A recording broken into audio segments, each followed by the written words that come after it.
Above Life's Turmoil. By James Allen. Forward.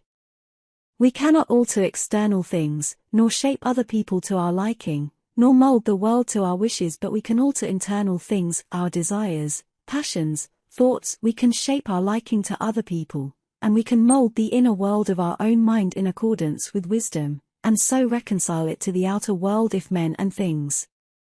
The turmoil of the world we cannot avoid, but the disturbances of mind we can overcome. The duties and difficulties of life claim our attention, but we can rise above all anxiety concerning them. Surrounded by noise, we can yet have a quiet mind. Involved in responsibilities, the heart can be at rest. In the midst of strife, we can know the abiding peace. The 20 pieces which comprise this book, unrelated as some of them are in the letter, will be found to be harmonious in the spirit, in that they point the reader towards those heights of self-knowledge and self-conquest which, rising above the turbulence of the world, lift their peaks where the heavenly silence reigns. James Allen. 1. True happiness. To maintain an unchangeable sweetness of disposition, to think only thoughts that are pure and gentle, and to be happy under all circumstances. Such blessed conditions and such beauty of character and life should be the aim of all, and particularly so of those who wish to lessen the misery of the world. If anyone has failed to lift himself above ungentleness, impurity, and unhappiness, he is greatly deluded if he imagines he can make the world happier by the propagation of any theory or theology. He who is daily living in harshness, impurity, or unhappiness is day by day adding to the sum of the world's misery, whereas he who continually lives in goodwill, and does not depart from happiness, is day by day increasing the sum of the world's happiness, and this independently of any religious beliefs which these may or may not hold. He who has not learned how to be gentle, or giving, loving and happy, has learned very little, great though his book learning and profound his acquaintance which the letter of Scripture may be, for it is in the process of becoming gentle, pure, and happy that the deep, real and enduring lessons of life are learned. Unbroken sweetness of conduct in the face of all outward antagonism is the infallible indication of a self-conquered soul, the witness of wisdom, and the proof of the possession of truth. A sweet and happy soul is the ripened fruit of experience and wisdom, and it sheds abroad the invisible yet powerful aroma of its influence, gladdening the hearts of others, and purifying the world. And all who will, and who have not yet commenced, may begin this day, if they will so resolve, to live sweetly and happily, as becomes the dignity of a true manhood or womanhood. Do not say that your surroundings are against you. A man's surroundings are never against him, they are there to aid him, and all those outward occurrences over which you lose sweetness and peace of mind are the very conditions necessary to your development, and it is only by meeting and overcoming them that you can learn, and grow, and ripen. The fault is in yourself. Pure happiness is the rightful and healthy condition of the soul, and all may possess it if they will live purely and unselfish. Have goodwill to all that lives, letting unkindness die, and greed and wrath, so that your lives be made like soft airs passing by. Is this too difficult for you? Then unrest and unhappiness will continue to dwell with you. Your belief and aspiration and resolve are all that are necessary to make it easy, to render it in the near future a thing accomplished, a blessed state realized. Despondency, irritability, anxiety and complaining, condemning and grumbling, all these are thought cankers, mind diseases. They are the indications of a wrong mental condition, and those who suffer therefrom would do well to remedy their thinking and conduct. It is true there is much sin and misery in the world, so that all our love and compassion are needed, but our misery is not needed. There is already too much of that. No, it is our cheerfulness and happiness that are needed, for there is too little of that. We can give nothing better to the world than beauty of life and character. Without this, all other things are vain. This is preeminently excellent, it is enduring, real, and not to be overthrown, and it includes all joy and blessedness. Cease to dwell pessimistically upon the wrongs around you, dwell no more in complaints about, and revolt against, the evil in others, and commence to live free from all wrong and evil yourself. Peace of mind, pure religion, and true reform lie this way. If you would have others true, be true. If you would have the world emancipated from misery and sin, emancipate yourself. If you would have your home and your surroundings happy, be happy. You can transform everything around you if you will transform yourself. Don't bewail and bemoan. Don't waste yourself in rejection, nor bark against the bad. But chant the beauties of the good. And this you will naturally and spontaneously do as you realize the good in yourself. 2. The immortal man. Immortality is here and now, and is not a speculative something beyond the grave. It is a lucid state of consciousness in which the sensations of the body, the varying and unrestful states of mind, and the circumstances and events of life are seen to be of a fleeting and therefore of an illusory character. Immortality does not belong to time, and will never be found in time. It belongs to eternity, and just as time is here and now, so is eternity here and now, and a man may find that eternity and establish in it, if he will overcome the self that derives its life from the unsatisfying and perishable things of time. Whilst a man remains immersed in sensation, desire, and the passing events of his day-by-day existence, and regards those sensations, desires, and passing events as of the essence of himself, he can have no knowledge of immortality. The thing which such a man desires, and which he mistakes for immortality, is persistence, that is, a continuous succession of sensations and events in time. Living in, loving and clinging to, the things which stimulate and minister to his immediate gratification, and realizing no state of consciousness above and independent of this, he thirsts for its continuance, and strives to banish the thought that he will at last have to part from those earthly luxuries and delights to which he has become enslaved, and which he regards as being inseparable from himself. Persistence is the antithesis of immortality, and to be absorbed in it is spiritual death. Its very nature is change, impermanence. It is a continual living and dying. The death of the body can never bestow upon a man immortality. Spirits are not different from men, and live their little feverish life of broken consciousness, and are still immersed in change and mortality. The mortal man, he who thirsts for the persistence of his pleasure-loving personality, is still mortal after death, and only lives another life with a beginning and an end without memory of the past, or knowledge of the future. The immortal man is he who has detached himself from the things of time by having ascended into that state of consciousness which is fixed and unvariable, and is not affected by passing events and sensations. Human life consists of an ever-moving procession of events, and in this procession the mortal man is immersed, and he is carried along with it, and being so carried along, he has no knowledge of what is behind and before him. The immortal man is he who has stepped out of this procession, and he stands by unmoved and watches it, and from his fixed place he sees both the before, the behind and the middle of the moving thing called life. No longer identifying himself with the sensations and fluctuations of the personality, or with the outward changes which make up the life in time, he has become the passionless spectator of his own destiny and of the destinies of the men and nations. The mortal man, also, is one who is caught in a dream, and he neither knows that he was formerly awake, nor that he will wake again. He is a dreamer without knowledge, nothing more. The immortal man is as one who has awakened out of his dream, and he knows that his dream was not an enduring reality, but a passing illusion. He is a man with knowledge, the knowledge of both states, that of persistence, and that of immortality, and is in full possession of himself. The mortal man lives in the time or world state of consciousness which begins and ends. The immortal man lives in the cosmic or heaven state of consciousness, in which there is neither beginning nor end, but an eternal now. Such a man remains poised and steadfast under all changes, and the death of his body will not in any way interrupt the eternal consciousness in which he abides.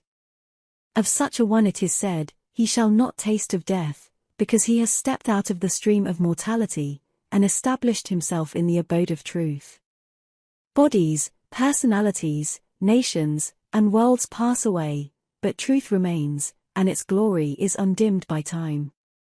The immortal man, then, is he who has conquered himself, who no longer identifies himself with the self-seeking forces of the personality, but who has trained himself to direct those forces with the hand of a master, and so has brought them into harmony with the causal energy and source of all things. The fret and fever of life has ceased, doubt and fear are cast out, and death is not for him who has realized the fadeless splendor of that life of truth by adjusting heart and mind to the eternal and unchangeable verities. 3. The overcoming of self. Many people have very confused and erroneous ideas concerning the terms the overcoming of self, the eradication of desire, and the annihilation of the personality. Some, particularly the intellectual who are prone to theories, regard it as a metaphysical theory altogether apart from life and conduct, while others conclude that it is the crushing out of all life, energy, and action, and the attempt to idealize stagnation and death. These errors and confusions, arising as they do in the minds of individuals, can only be removed by the individuals themselves, but perhaps it may make their removal a little less difficult, for those who are seeking truth, by presenting the matter in another way.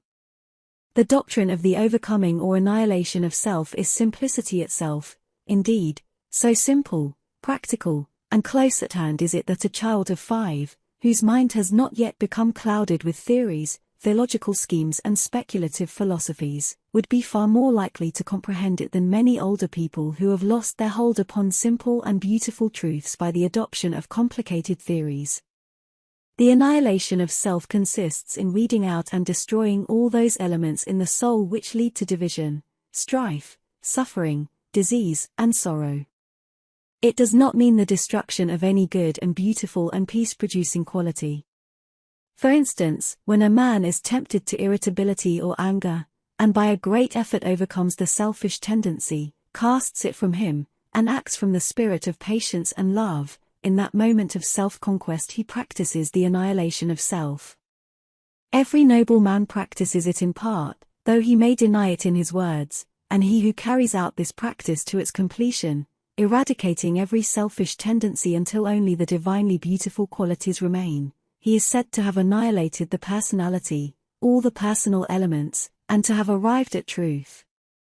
The self which is to be annihilated is composed of the following 10 worthless and sorrow-producing elements: lust, hatred, avarice, self-indulgence, self-seeking, vanity, pride, doubt, dark belief, delusion.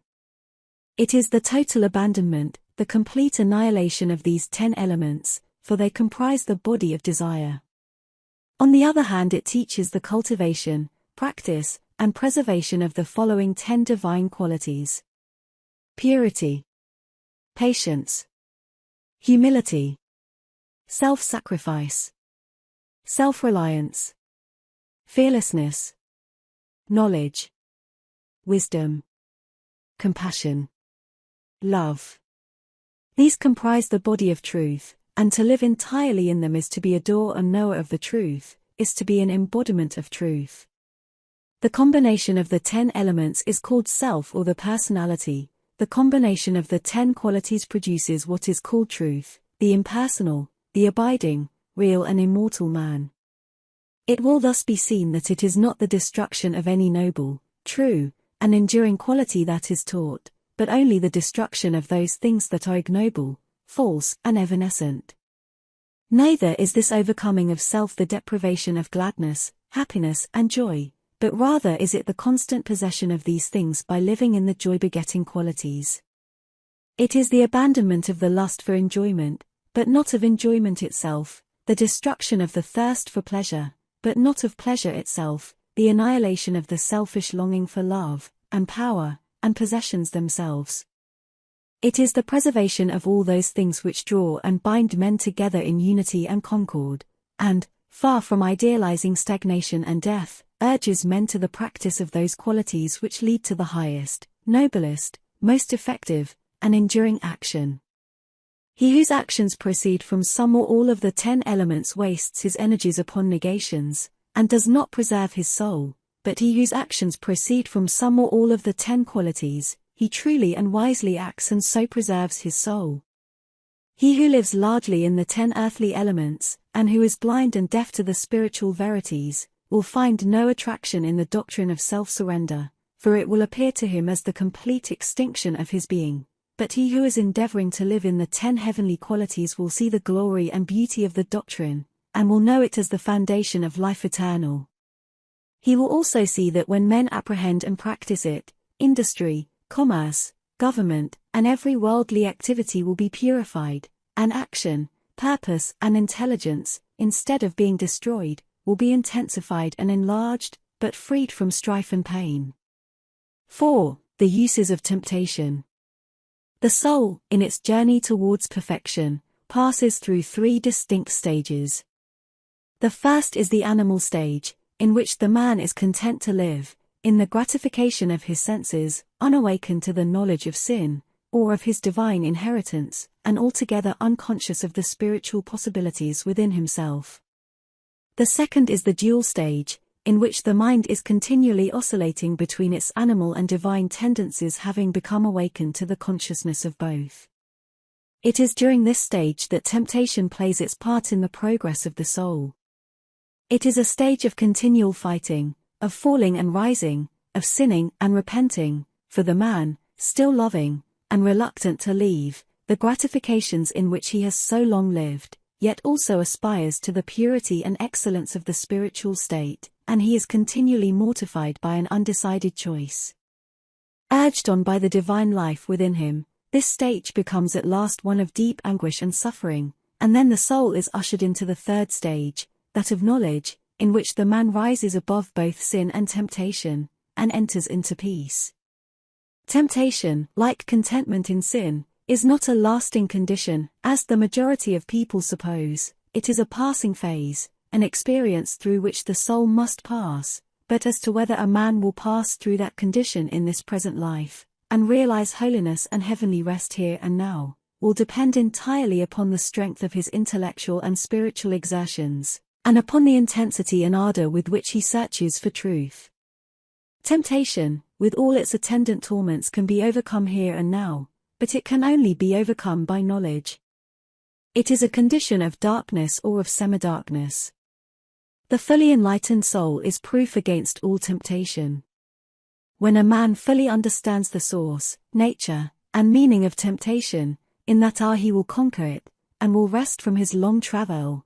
But whilst he remains in ignorance, attention to religious observances, and much praying and reading of scripture will fail to bring him peace.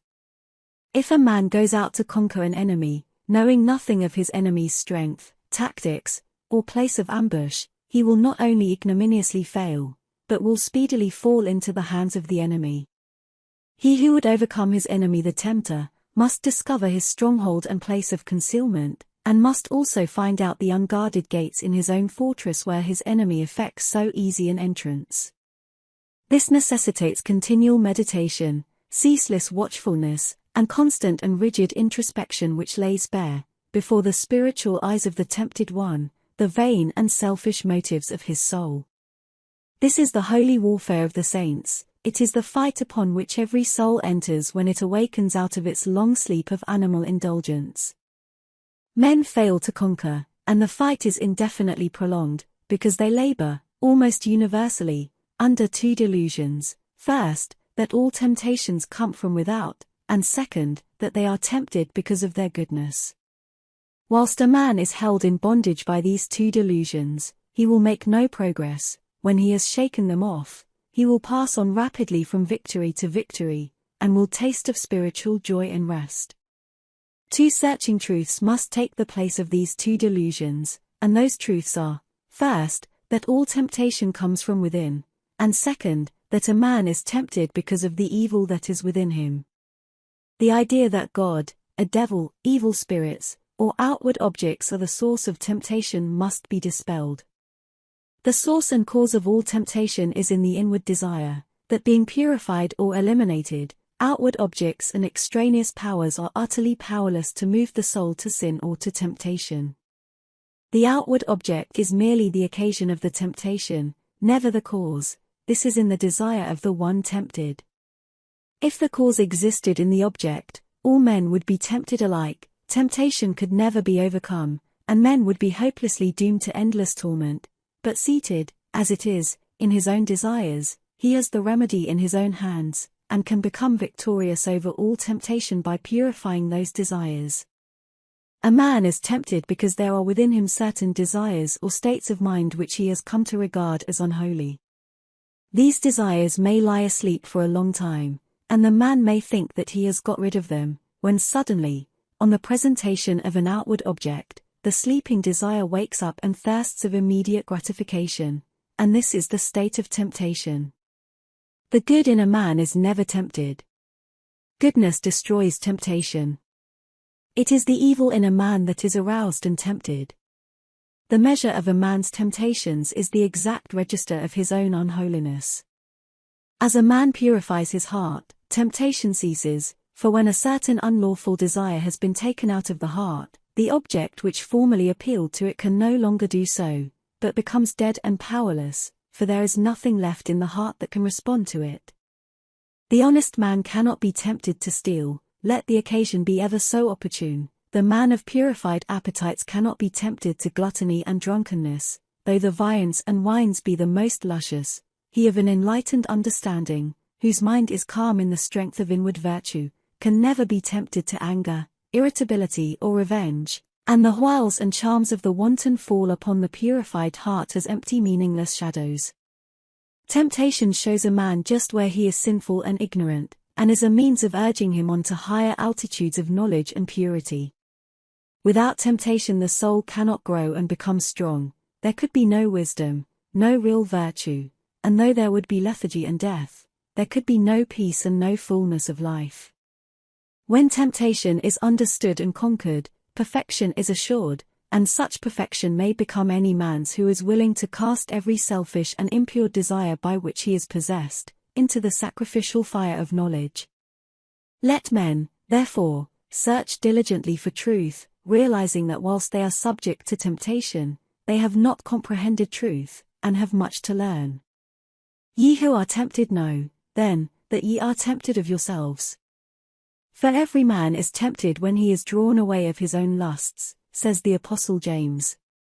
You are tempted because you are clinging to the animal within you and are unwilling to let go, because you are living in the false mortal self which is ever devoid of all true knowledge, knowing nothing, seeking nothing, but its own immediate gratification, ignorant of every truth, and of every divine principle. Clinging to that self, you continually suffer the pains of three separate torments, the torment of desire, the torment of repletion, and the torment of remorse. So flammeth Trishna, lust and thirst of things. Eager, ye cleave to shadows, dote on dreams. A false self in the midst ye plant, and make. A world around which seems blind to the height beyond, deaf to the sound of sweet airs breathed from far past Indra's sky. Dumb to the summons of the true life kept. For him who false puts by. So grow the strifes and lusts which make earth's war. So grieve poor cheated hearts and flow salt tears. So wax the passions, envies, angers, hates. So years chase blood-stained years. With wild red feet. In that false self lies the germ of every suffering, the blight of every hope, the substance of every grief. When you are ready to give it up, when you are willing to have laid bare before you all its selfishness, impurity, and ignorance, and to confess its darkness to the uttermost, then will you enter upon the life of self-knowledge and self-mastery. You will become conscious of the God within you, of that divine nature which, seeking no gratification, abides in a region of perpetual joy and peace where suffering cannot come and where temptation can find no foothold. Establishing yourself, day by day, more and more firmly in that inward divinity, the time will at last come when you will be able to say with him whom millions worship, few understand and fewer still follow, the prince of this world cometh and hath nothing in me. 5. The man of integrity. There are times in the life of every man who takes his stand on high moral principles when his faith in, and knowledge of, those principles is tested to the uttermost, and the way in which he comes out of the fiery trial decides as to whether he has sufficient strength to live as a man of truth, and join the company of the free, or shall still remain a slave and a hireling to the cruel taskmaster, self. Such times of trial generally assume the form of a temptation to do a wrong thing and continue in comfort and prosperity, or to stand by what is right and accept poverty and failure. And so powerful is the trial that, to the tempted one, it plainly appears on the face of things as though, if he chooses the wrong, his material success will be assured for the remainder of his life, but if he does what is right, he will be ruined forever. Frequently the man at once quails and gives way before this appalling prospect which the path of righteousness seems to hold out for him, but should he prove sufficiently strong to withstand this onslaught of temptation, then the inward seducer, the spirit of self, assumes the grab of an angel of light, and whispers, "Think of your wife and children, think of those who are dependent upon you, will you bring them down to disgrace and starvation?" Strong indeed and pure must be the man who can come triumphant out of such a trial, but he who does so, enters at once a higher realm of life, where his spiritual eyes are opened to see beautiful things, and then poverty and ruin which seemed inevitable do not come, but a more abiding success comes, and a peaceful heart and a quiet conscience. But he who fails does not obtain the promised prosperity, and his heart is restless and his conscience troubled. The right door cannot ultimately fail, the wrong door cannot ultimately succeed, for such is the law which moves to righteousness, which none at last can turn aside or stay. And it is because justice is at the heart of things, because the great law is good, that the man of integrity is superior to fear, and failure, and poverty, and shame, and disgrace. As the poet further says of this law, "The heart of its love, the end of it, is peace and consummation sweet obey." The man who, fearing the loss of present pleasures or material comforts, denies the truth within him, can be injured, and robbed, and degraded, and trampled upon, because he has first injured, robbed and degraded, and trampled upon his own nobler self. But the man of steadfast virtue, of unblemished integrity, cannot be subject to such conditions, because he has denied the craven self within him and has taken refuge in truth. It is not the scourge and the chains which make a man a slave, but the fact that he is a slave. Slander, accusation, and malice cannot affect the righteous man, nor call from him any bitter response, nor does he need to go about to defend himself and prove his innocence. His innocence and integrity alone are a sufficient answer to all that hatred may attempt against him. Nor can he ever be subdued by the forces of darkness, having subdued all those forces within himself, but he turns all evil things to good account. Out of darkness he brings light, out of hatred love, out of dishonor honor, and slanders, envies, and misrepresentations only serve to make more bright the jewel of truth within him, and to glorify his high and holy destiny. Let the man of integrity rejoice and be glad when he is severely tried. Let him be thankful that he has been given an opportunity of proving his loyalty to the noble principles which he has espoused, and let him think, now is the hour of holy opportunity. Now is the day of triumph for truth. Though I lose the whole world I will not desert the right. So thinking, he will return good for evil, and will think compassionately of the wrong door. The slanderer, the backbiter, and the wrong door may seem to succeed for a time, but the law of justice prevails. The man of integrity may seem to fail for a time, but he is invincible, and in none of the worlds, visible or invisible, can there be forged a weapon that shall prevail against him. 6. Discrimination. There is one quality which is preeminently necessary to spiritual development, the quality of discrimination. A man's spiritual progress will be painfully slow and uncertain until there opens with him the eye of discrimination. For without this testing, proving, searching quality, he will but grope in the dark, will be unable to distinguish the real from the unreal, the shadow from the substance, and will so confuse the false with the true as to mistake the inward promptings of his animal nature for those of the spirit of truth. A blind man left in a strange place may go grope his way in darkness, but not without much confusion and many painful falls and bruisings. Without discrimination a man is mentally blind, and his life is a painful groping in darkness, a confusion in which vice and virtue are indistinguishable one from the other, where facts are confounded with truths, opinions with principles, and where ideas, events, men, and things appear to be out of all relation to each other. A man's mind and life should be free from confusion. He should be prepared to meet every mental, material and spiritual difficulty, and should not be inextricably caught, as many are, in the meshes of doubt, indecision and uncertainty when troubles and so-called misfortunes come along. He should be fortified against every emergency that can come against him, but such mental preparedness and strength cannot be attained in any degree without discrimination, and discrimination can only be developed by bringing into play and constantly exercising the analytical faculty. Mind, like muscle, is developed by use, and the assiduous exercise of the mind in any given direction will develop, in that direction, mental capacity and power. The merely critical faculty is developed and strengthened by continuously comparing and analyzing the ideas and opinions of others. But discrimination is something more and greater than criticism. It is a spiritual quality from which the cruelty and egotism which so frequently accompany criticism are eliminated, and by virtue of which a man sees things as they are, and not as he would like them to be. Discrimination, being a spiritual quality, can only be developed by spiritual methods, namely, by questioning, examining, and analyzing one's own ideas, opinions, and conduct. The critical, fault-finding faculty must be withdrawn from its merciless application to the opinions and conduct of others, and must be applied, with undiminished severity, to oneself. A man must be prepared to question his every opinion, his every thought, and his every line of conduct, and rigorously and logically test them. Only in this way can the discrimination which destroys confusion will be developed. Before a man can enter upon such mental exercise, he must make himself of a teachable spirit.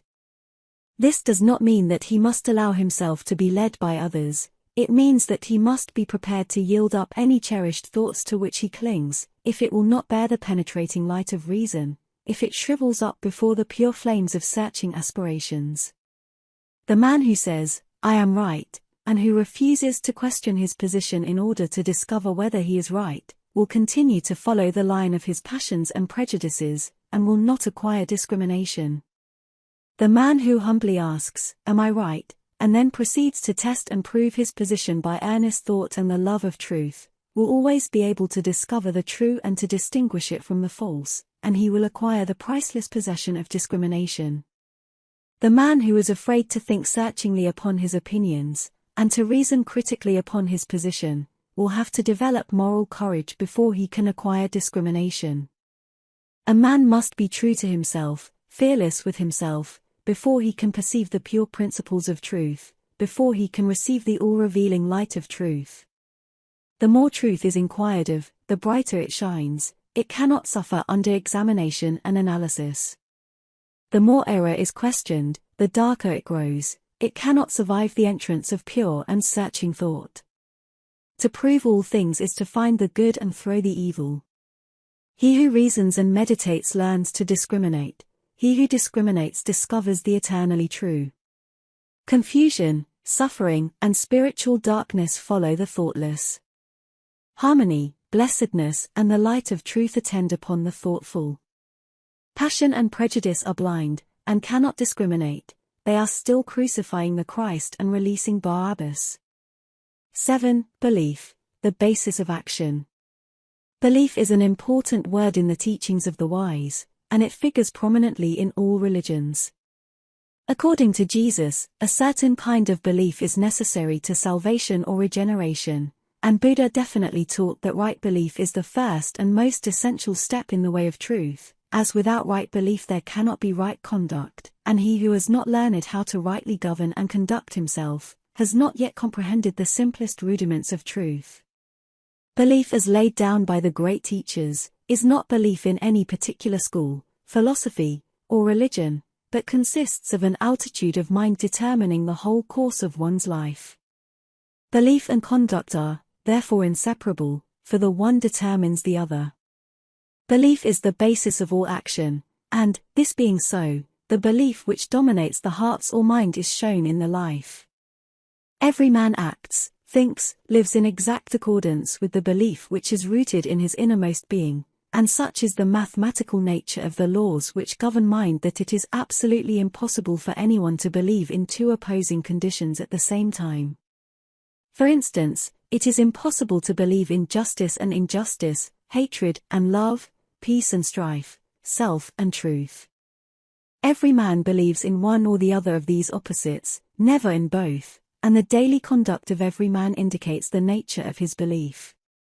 The man who believes in justice, who regards it as an eternal and indestructible principle, never boils over with righteous indignation, does not grow cynical and pessimistic over the inequalities of life, and remains calm and untroubled through all trials and difficulties. It is impossible for him to act otherwise, for he believes that justice reigns, and that, therefore, all that is called injustice is fleeting and illusory. The man who is continually getting enraged over the injustice of his fellow men, who talks about himself being badly treated, or who mourns over the lack of justice in the world around him, shows by his conduct, his attitude of mind, that he believes in injustice. However he may protest to the contrary, in his inmost heart he believes that confusion and chaos are dominant in the universe, the result being that he dwells in misery and unrest, and his conduct is faulty. Again, he who believes in love, in its stability and power, practices it under all circumstances, never deviates from it, and bestows it alike upon enemies as upon friends.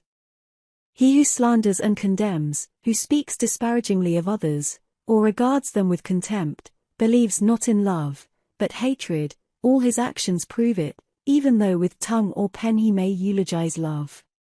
The believer in peace is known by his peaceful conduct. It is impossible for him to engage in strife. If attacked he does not retaliate, for he has seen the majesty of the angel of peace, and he can no longer pay homage to the demon of strife. The stirrer-up of strife, the lover of argument, he who rushes into self-defense upon any or every provocation, believes in strife, and will have naught to do with peace. Further, he who believes in truth renounces himself, that is, he refuses to center his life in those passions, desires, and characteristics which crave only their own gratification, and by thus renouncing he becomes steadfastly fixed in truth, and lives a wise, beautiful, and blameless life. The believer in self is known by his daily indulgences, gratifications, and vanities, and by the disappointments, sorrows, and mortifications which he continually suffers. The believer in truth does not suffer, for he has given up that self which is the cause of such suffering. It will be seen by the foregoing that every man believes either in permanent and eternal principles directing human life towards law and harmony, or in the negation of those principles, with the resultant chaos in human affairs and in his own life. Belief in the divine principles of justice, compassion, love, constitutes the right belief laid down by Buddha as being the basis of right conduct, and also the belief unto salvation as emphasized in the Christian scriptures, for he who so believes cannot do otherwise than build his whole life upon these principles, and so purifies his heart, and perfects his life. Belief in the negation of this divine principle constitutes what is called in all religious unbelief, and this unbelief is manifested as a sinful, troubled, and imperfect life. Where there is right belief there is a blameless and perfect life, where there is false belief there is sin, there is sorrow, the mind and life are improperly governed, and there is affliction and unrest. By their fruits ye shall know them. There is much talk about belief in Jesus, but what does belief in Jesus mean? It means belief in his words, in the principles he enunciated and lived, in his commandments and in his exemplary life of perfection. He who declares belief in Jesus, and yet is all the time living in his lusts and indulgences, or in the spirit of hatred and condemnation, is self-deceived. He believes not in Jesus. He believes in his own animal self. As a faithful servant delights in carrying out the commands of his master, so he who believes in Jesus carries out his commandments, and so is saved from sin. The supreme test of belief in Jesus is this: do I keep his commandments? And this test is applied by St. John himself in the following words: He that saith, I know him, Jesus, and keepeth not his commandments, is a liar, and the truth is not in him. But whose keepeth his word, in him verily is the word of God perfected. It will be found after a rigid and impartial analysis, that belief lies at the root of all human conduct. Every thought, every act, every habit, is the direct outcome of a certain fixed belief, and one's conduct alters only as one's belief are modified. What we cling to, in that we believe; what we practice, in that we believe.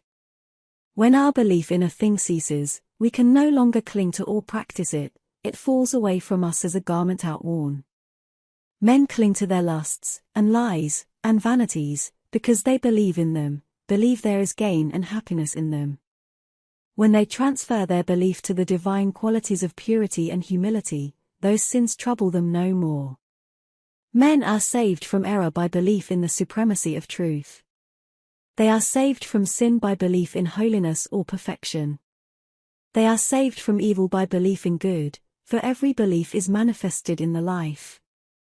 It is not necessary to inquire as to a man's theological belief, for that is of little or no account, for what can it avail a man to believe that Jesus died for him, or that Jesus is God, or that he is justified by faith, if he continues to live in his lower, sinful nature? All that is necessary to ask is this: how does a man live? How does he conduct himself under trying circumstances? The answer to these questions will show whether a man believes in the power of evil or in the power of good. He who believes in the power of good, lives a good, spiritual, or godly life, for goodness is God, yea, verily is God himself, and he will soon leave behind him all sins and sorrows who believes, with steadfast and unwavering faith, in the supreme good. 8. The belief that saves. It has been said that a man's whole life and character is the outcome of his belief, and also that his belief has nothing whatever to do with his life. Both statements are true. The confusion and contradiction of these two statements are only apparent, and are quickly dispelled when it is remembered that there are two entirely distinct kinds of beliefs, namely, head belief and heart belief. Head, or intellectual belief, is not fundamental and causative, but it is superficial and consequent, and that it has no power in the molding of a man's character, the most superficial observer may easily see.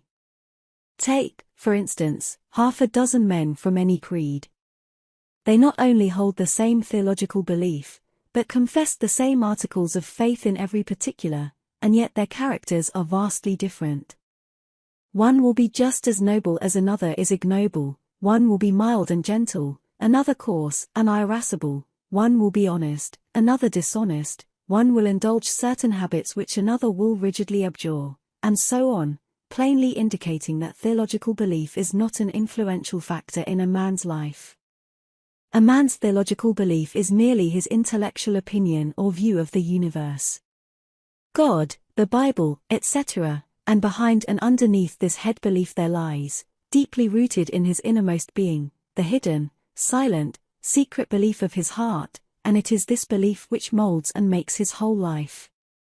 It is this which makes those 6 men who, whilst holding the same theology, are yet so vastly at variance in their deeds, they differ in the vital belief of the heart. What, then, is this heart belief? It is that which a man loves and clings to and fosters in his soul, for he thus loves and clings to and fosters in his heart, because he believes in them, and believing in them and loving them, he practices them. Thus is his life the effect of his belief, but it has no relation to the particular creed which comprises his intellectual belief. One man clings to impure and immoral things because he believes in them, another does not cling to them because he has ceased to believe in them. A man cannot cling to anything unless he believes in it. Belief always precedes action, therefore a man's deeds and life are the fruits of his belief. The priest and the Levite who passed by the injured and helpless man, held, no doubt, very strongly to the theological doctrines of their fathers. That was their intellectual belief, but in their hearts they did not believe in mercy, and so lived and acted accordingly. The Good Samaritan may or may not have had any theological beliefs, nor was it necessary that he should have, but in his heart he believed in mercy, and acted accordingly. Strictly speaking, there are only 2 beliefs which vitally affect the life, and they are, belief in good and belief in evil. He who believes in all those things that are good, will love them, and live in them. He who believes in those things that are impure and selfish, will love them, and cling to them. The tree is known by its fruits. A man's beliefs about God, Jesus, and the Bible are one thing, his life, as bound up in his actions, is another. Therefore a man's theological belief is of no consequence, but the thoughts which he harbors, his attitude of mind towards others, and his actions, these, and these only, determine and demonstrate whether the belief of a man's heart is fixed in the false or true. 9. Thought and action. As the fruit to the tree and the water to the spring, so is action to thought. It does not come into manifestation suddenly and without a cause. It is the result of a long and silent growth, the end of a hidden process which has long been gathering force.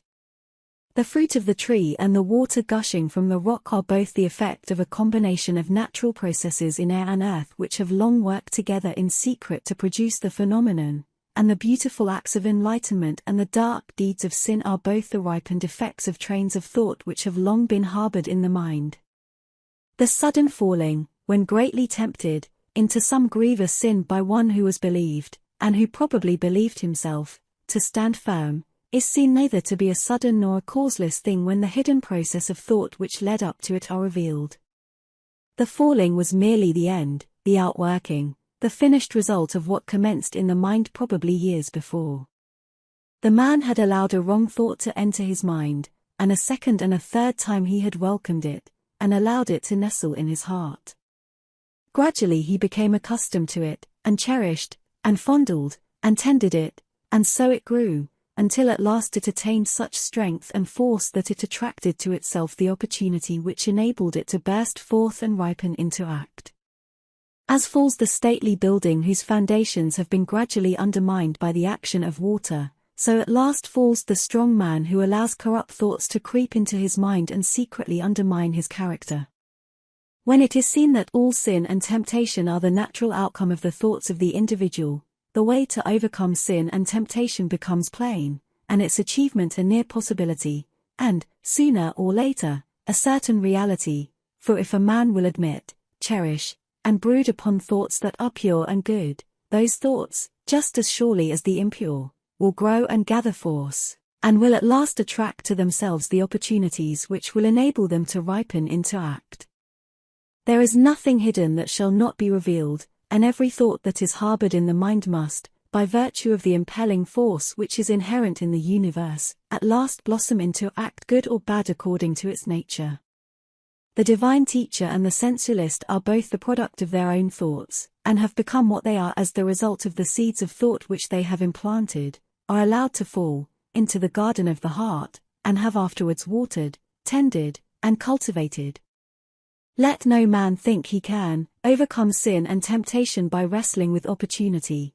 He can only overcome them by purifying his thoughts, and if he will, day by day, in the silence of his soul, and in the performance of his duties, strenuously overcome all erroneous inclination, and put in its place thoughts that are true and that will endure the light, opportunity to do evil will give place to opportunity for accomplishing good, for a man can only attract that to him which is in harmony with his nature, and no temptation can gravitate to a man unless there is that in his heart which is capable of responding to it.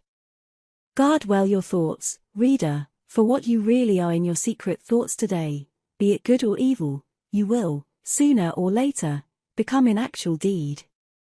He who unwaringly guards the portals of his mind against the intrusion of sinful thoughts, and occupies himself with loving thoughts, with pure, strong, and beautiful thoughts, will, when the season of their ripening comes, bring forth the fruits of gentle and holy deeds, and no temptation that can come against him shall find him unarmed or unprepared. 10. Your mental attitude. As a being of thought, your dominant mental attitude will determine your condition in life. It will also be the gauge of your knowledge and the measures of your attainment. The so-called limitations of your nature are the boundary lines of your thoughts. They are self-erected fences, and can be drawn to a narrower circle, extended to a wider, or be allowed to remain. You are the thinker of your thoughts, and as such you are the maker of yourself and condition. Thought is causal and creative, and appears in your character and life in the form of results. There are no accidents in your life. Both its harmonies and antagonisms are the responsive echoes of your thoughts. A man thinks, and his life appears. If your dominant mental attitude is peaceable and lovable, bliss and blessedness will follow you. If it be resistant and hateful, trouble and distress will cloud your pathway.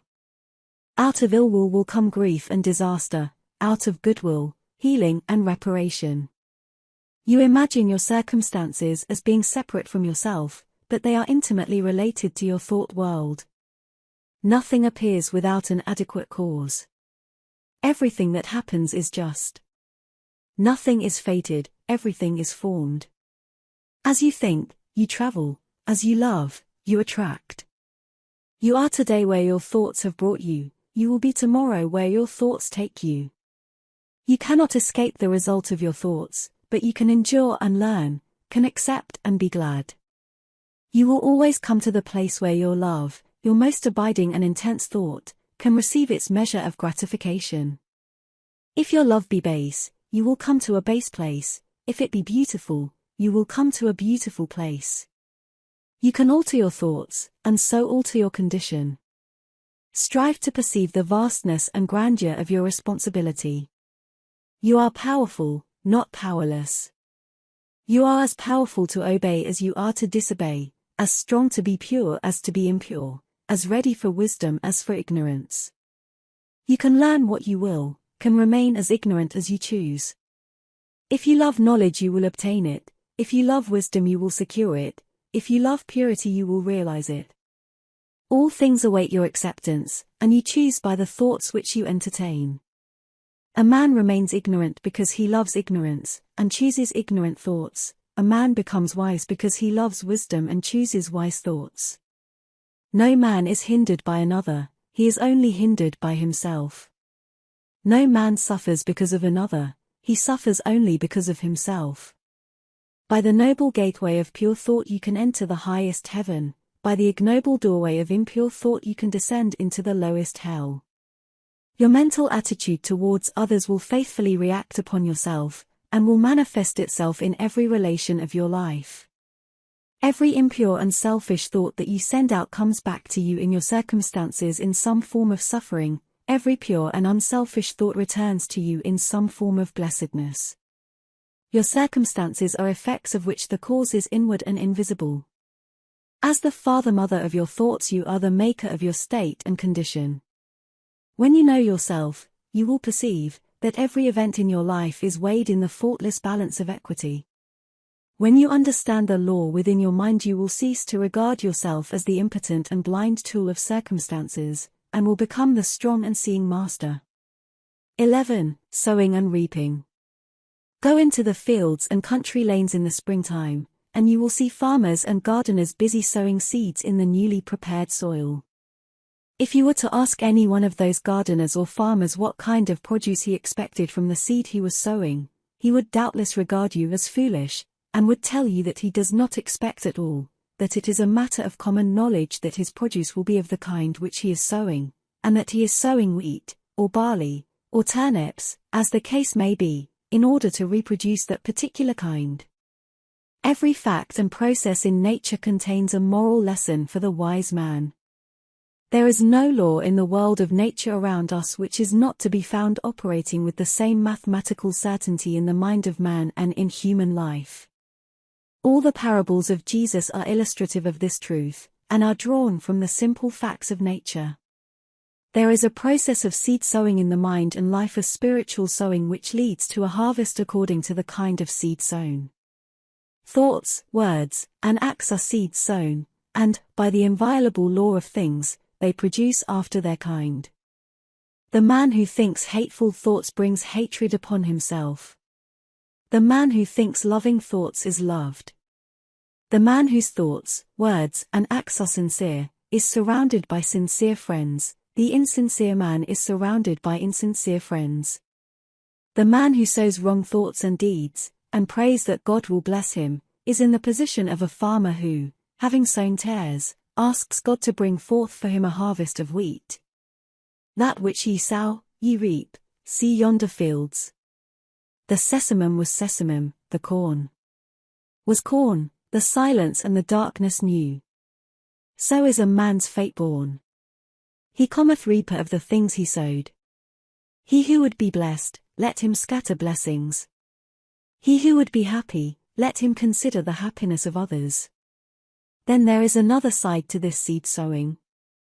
The farmer must scatter all his seed upon the land, and then leave it to the elements. Were he to covetously hoard his seed, he would lose both it and his produce, for his seed would perish. It perishes when he sows it, but in perishing it brings forth a great abundance. So in life, we get by giving, we grow rich by scattering. The man who says he is in possession of knowledge which he cannot give out because the world is incapable of receiving it, either does not possess such knowledge, or, if he does, will soon be deprived of it if he is not already so deprived. To hoard is to lose, to exclusively retain is to be dispossessed. Even the man who would increase his material wealth must be willing to part with, invest, what little capital he has, and then wait for the increase. So long as he retains his hold on his precious money, he will not only remain poor, but will be growing poorer every day. He will, after all, lose the thing he loves, and will lose it without increase. But if he wisely lets it go, if, like the farmer, he scatters his seeds of gold, then he can faithfully wait for, and reasonably expect, the increase. Men are asking God to give them peace and purity, and righteousness and blessedness, but are not obtaining these things, and why not? Because they are not practicing them, not sowing them. I once heard a preacher pray very earnestly for forgiveness, and shortly afterwards, in the course of his sermon, he called upon his congregation to show no mercy to the enemies of the church. Such self-delusion is pitiful, and men have yet to learn that the way to obtain peace and blessedness is to scatter peaceful and blessed thoughts, words, and deeds. Men believe that they can sow the seeds of strife, impurity, and unbrotherliness, and then gather in a rich harvest of peace, purity, and concord by merely asking for it. What more pathetic sight than to see an irritable and quarrelsome man praying for peace? Men reap that which they sow, and any man can reap all blessedness now and at once, if he will put aside selfishness, and sow broadcast the seeds of kindness, gentleness, and love. If a man is troubled, perplexed, sorrowful, or unhappy, let him ask. What mental seeds have I been sowing? What seeds am I sowing? What have I done for others? What is my attitude towards others? What seeds of trouble and sorrow and unhappiness have I sown that I should thus reap these bitter weeds? Let him seek within and find, and having found, let him abandon all the seeds of self, and sow, henceforth, only the seeds of truth. Let him learn of the farmer the simple truths of wisdom. 12. The reign of law. The little party gods have had their day. The arbitrary gods, creatures of human caprice and ignorance, are falling into disrepute. Men have quarreled over and defended them until they have grown weary of the strife, and now, everywhere, they are relinquishing and breaking up these helpless idols of their long worship. The god of revenge, hatred, and jealousy, who gloats over the downfall of his enemies, the partial god who gratifies all our narrow and selfish desires, the god who saves only the creatures of his particular special creed, the god of exclusiveness and favoritism. Such were the gods, miscalled by us God, of our soul's infancy, gods base and foolish as ourselves, the fabrications of our selfish self. And we relinquished our petty gods with bitter tears and misgivings, and broke our idols with bleeding hands. But in so doing we did not lose sight of God, nay we drew nearer to the great, silent heart of love. Destroying the idols of self, we began to comprehend somewhat of the power which cannot be destroyed, and entered into a wider knowledge of the God of love, of peace, of joy, the God in whom revenge and partiality cannot exist, the God of light, from whose presence the darkness of fear and doubt and selfishness cannot choose but flee. We have reached one of those epochs in the world's progress which witnesses the passing of the false gods, the gods of human selfishness and human illusion. The new old revelation of one universal impersonal truth has again dawned upon the world, and its searching light has carried consternation to the perishable gods who take shelter under the shadow of self.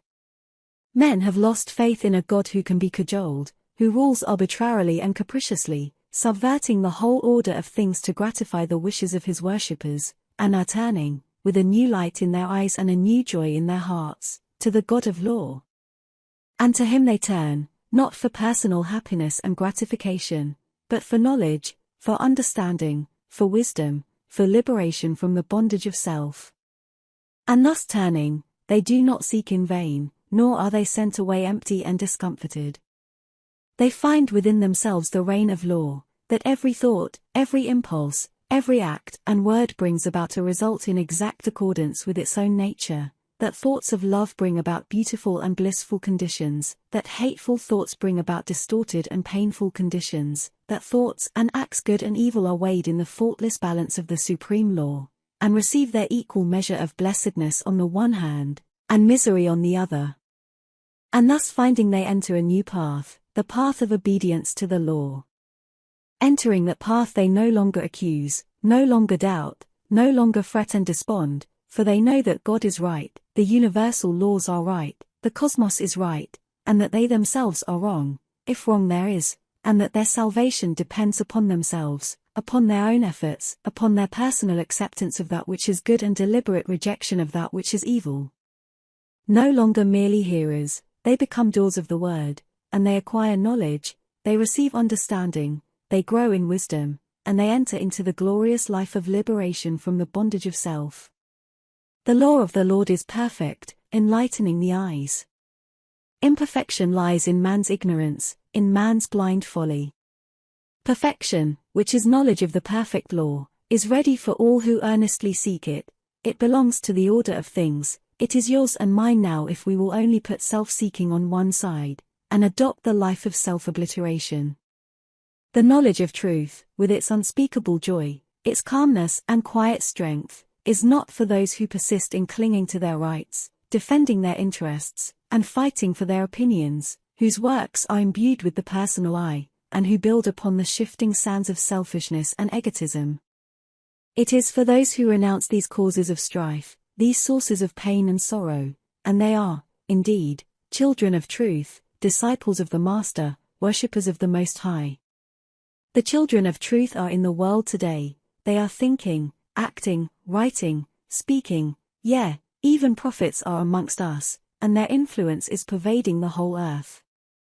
An undercurrent of holy joy is gathering force in the world, so that men and women are moved with new aspirations and hopes, and even those who neither see nor hear, feel within themselves strange yearnings after a better and fuller life.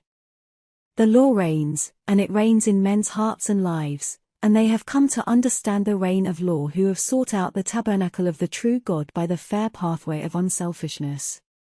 God does not alter for man, for this would mean that the perfect must become imperfect, man must alter for God, and this implies that the imperfect must become perfect.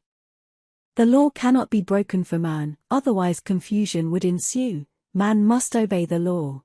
This is in accordance with harmony, order, justice. There is no more painful bondage than to be at the mercy of one's inclinations, no greater liberty than utmost obedience to the law of being. And the law is that the heart shall be purified, the mind regenerated, and the whole being brought in subjection to love till self is dead and love is all in all, for the reign of law is the reign of love. And love waits for all, rejecting none. Love may be claimed and entered into now, for it is the heritage of all. Ah, beautiful truth! To know that now man may accept his divine heritage, and enter the kingdom of heaven. Oh, pitiful error! To know that man rejects it because of love of self. Obedience to the law means the destruction of sin and self, and the realization of unclouded joy and undying peace. Clinging to one's selfish inclinations means the drawing about one's soul clouds of pain and sorrow which darken the light of truth, the shutting out of oneself from all real blessedness, for whatsoever a man sows that shall he also reap. Verily the law reigneth, and reigneth forever, and justice and love are its eternal ministers. 13. The Supreme Justice. The material universe is maintained and preserved by the equilibrium of its forces. The moral universe is sustained and protected by the perfect balance of its equivalents. As in the physical world nature abhors a vacuum, so in the spiritual world disharmony is annulled. Underlying the disturbances and destructions of nature, and behind the mutability of its forms, there abides the eternal and perfect mathematical symmetry, and at the heart of life, behind all its pain, uncertainty, and unrest, there abide the eternal harmony, the unbroken peace, and inviolable justice. Is there, then, no injustice in the universe? There is injustice, and there is not. It depends upon the kind of life and the state of consciousness from which a man looks out upon the world and judges. The man who lives in his passions sees injustice everywhere. The man who has overcome his passions sees the operations of justice in every department of human life. Injustice is the confused, feverish dream of passion, real enough to those who are dreaming it. Justice is the permanent reality in life, gloriously visible to those who have wakened out of the painful nightmare of self. The divine order cannot be perceived until passion and self are transcended. The faultless justice cannot be apprehended until all sense of injury and wrong is consumed in the pure flames of all-embracing love. The man who thinks, I have been slighted, I have been injured, I have been insulted, I have been treated unjustly, cannot know what justice is. Blinded by self, he cannot perceive the pure principles of truth, and brooding upon his wrongs, he lives in continual misery. In the region of passion there is a ceaseless conflict of forces causing suffering to all who are involved in them.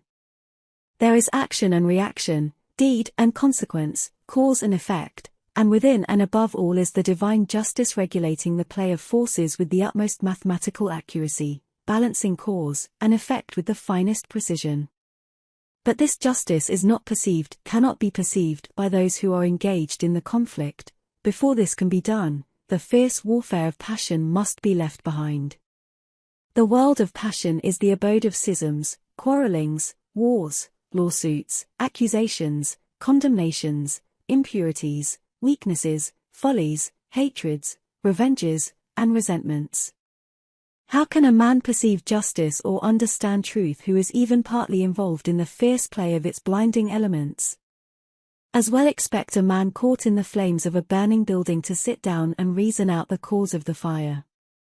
In this realm of passion, men see injustice in the actions of others because, seeing only immediate appearances, they regard every act as standing by itself, undetached from cause and consequence. Having no knowledge of cause and effect in the moral sphere, men do not see the exacting and balancing process which is momentarily proceeding, nor do they ever regard their own actions as unjust, but only the actions of others. A boy beats a defenseless animal, then a man beats the defenseless boy for his cruelty, then a stronger man attacks the man for his cruelty to the boy. Each believes the other to be unjust and cruel, and himself to be just and humane, and doubtless most of all would the boy justify his conduct toward the animal as altogether necessary. Thus does ignorance keep alive hatred and strife, thus do men blindly inflict suffering upon themselves, living in passion and resentment, and not finding the true way in life. Hatred is met with hatred, passion with passion, strife with strife. The man who kills is himself killed, the thief who lives by depriving others is himself deprived, the beast that preys on others is hunted and killed, the accuser is accused, the condemner is condemned, the denouncer is persecuted. By this the slayer's knife doth stab himself. The unjust judge has lost his own defender. The false tongue dooms its lie, the creeping thief and spoiler rob to render. Such is the law. Passion also has its active and passive sides. Fool and fraud, oppressor and slave, aggressor and retaliator, the charlatan and the superstitious, complement each other, and come together by the operation of the law of justice. Men unconsciously cooperate in the mutual production of affliction, the blind lead the blind, and both fall together into the ditch.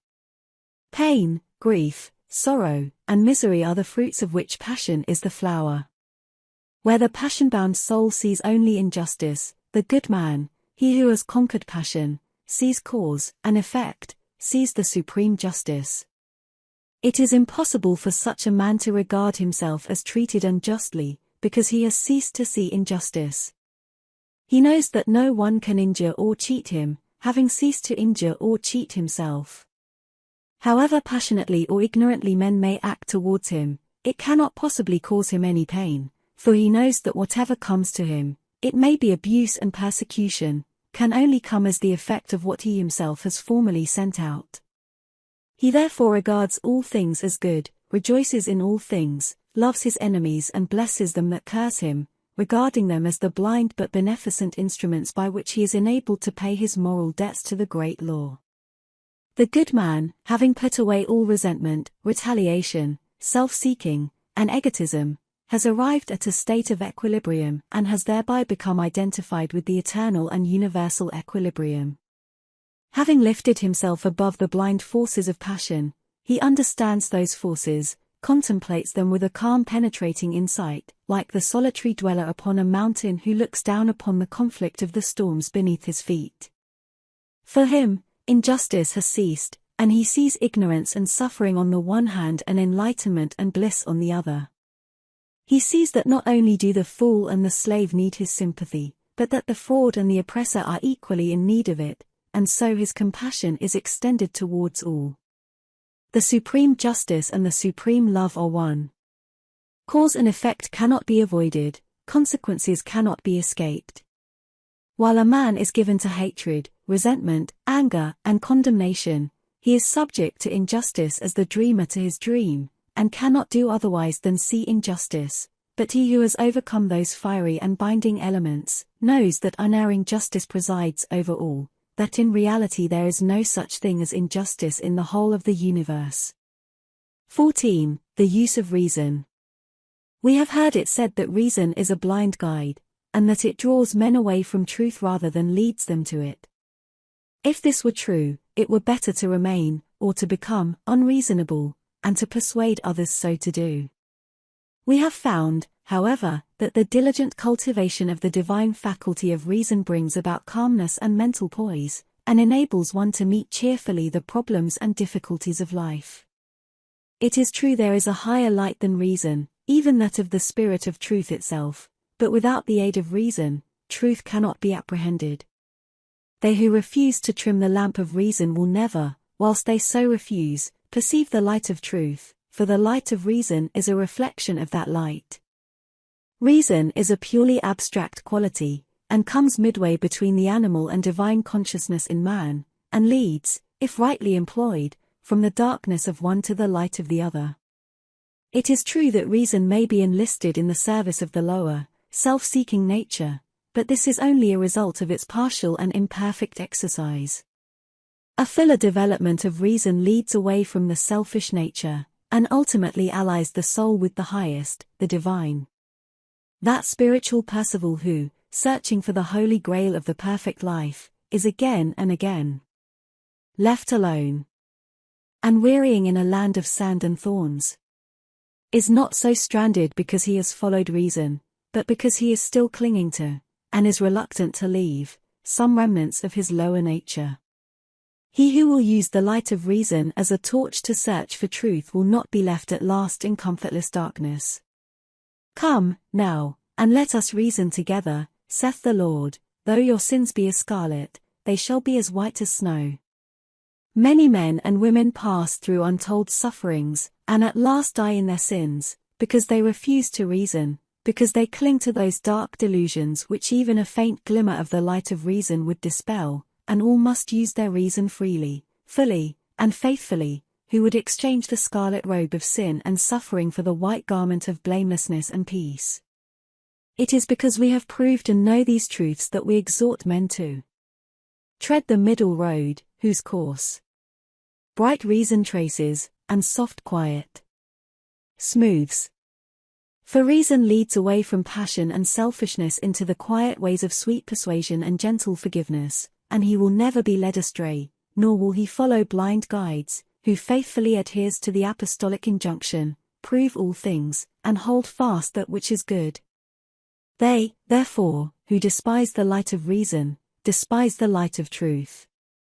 Large numbers of people are possessed of the strange delusion that reason is somehow intimately connected with the denial of the existence of God.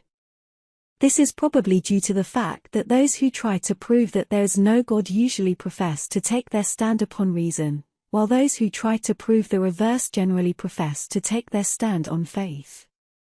Such argumentative combatants, however, are frequently governed more by prejudice than either reason or faith, their object being not to find truth, but to defend and confirm a preconceived opinion. Reason is concerned, not with ephemeral opinions, but with the established truth of things, and he who is possessed of the faculty of reason in its purity and excellence can never be enslaved by prejudice, and will put from him all preconceived opinions as worthless. He will neither attempt to prove nor disprove, but after balancing extremes and bringing together all apparent contradictions, he will carefully and dispassionately weigh and consider them, and so arrive at truth. Reason is, in reality, associated with all that is pure and gentle, moderate and just. It is said of a violent man that he is unreasonable, of a kind and considerate man that he is reasonable, and of an insane man that he has lost his reason.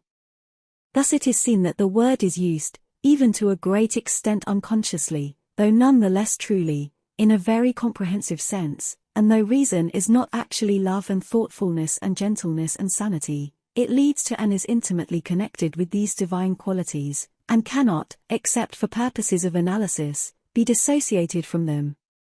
Reason represents all that is high and noble in man.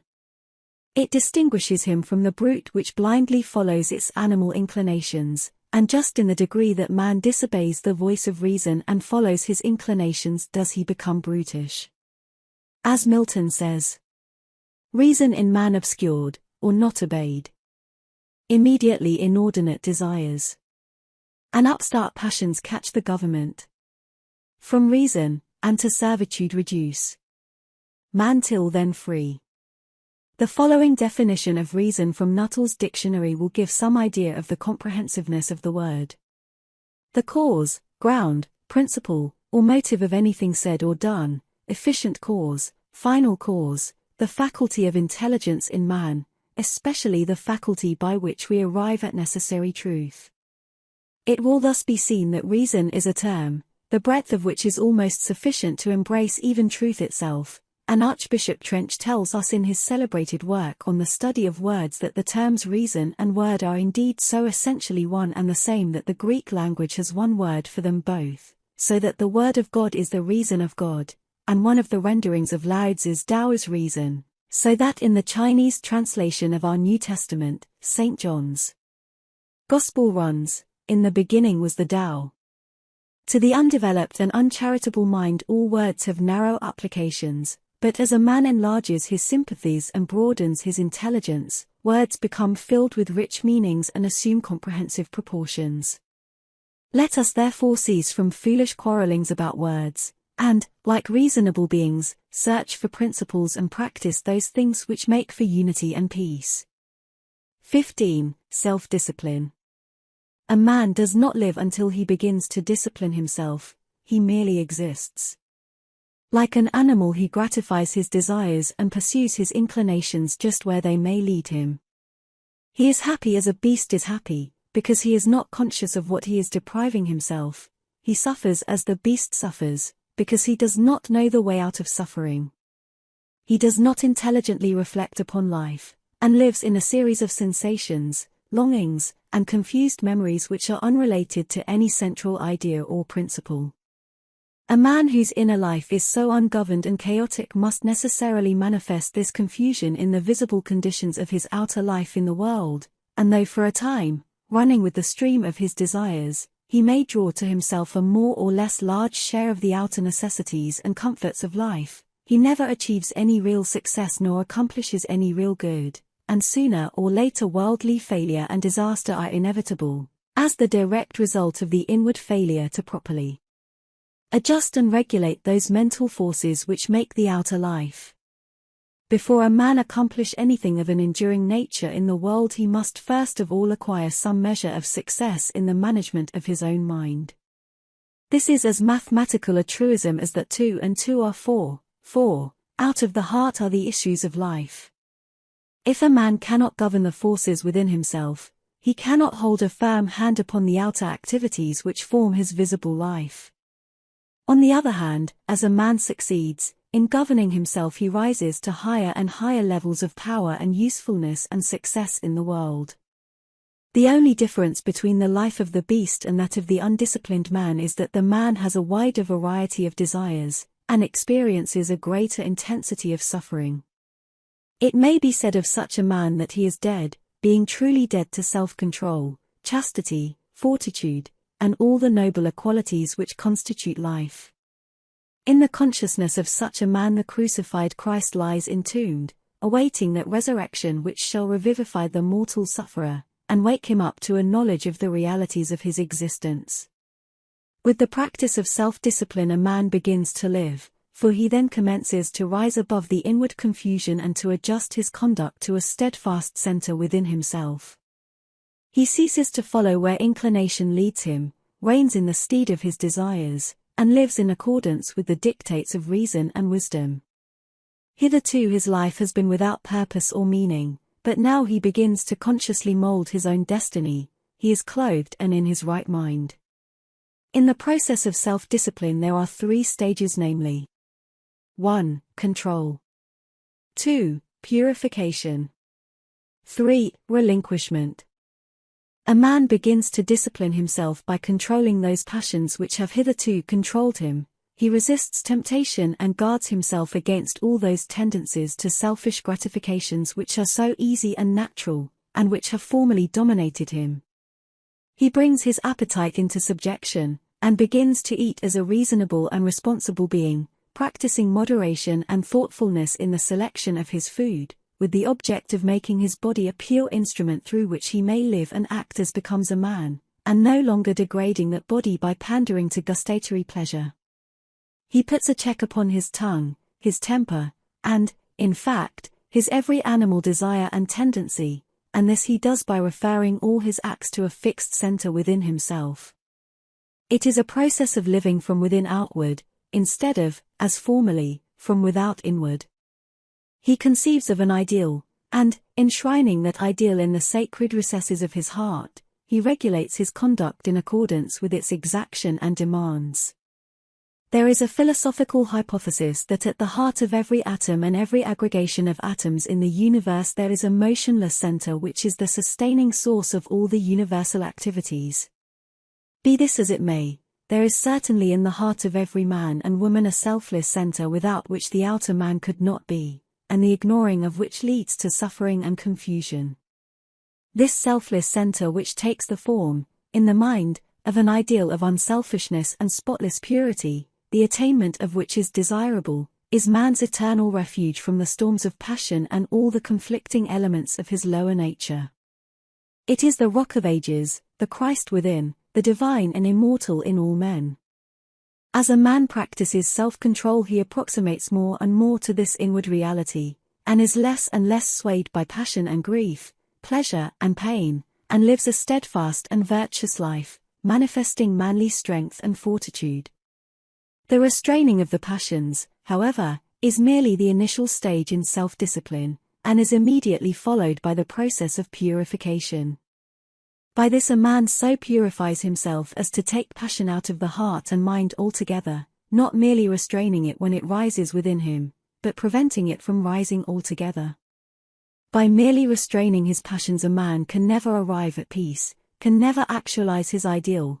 He must purify those passions.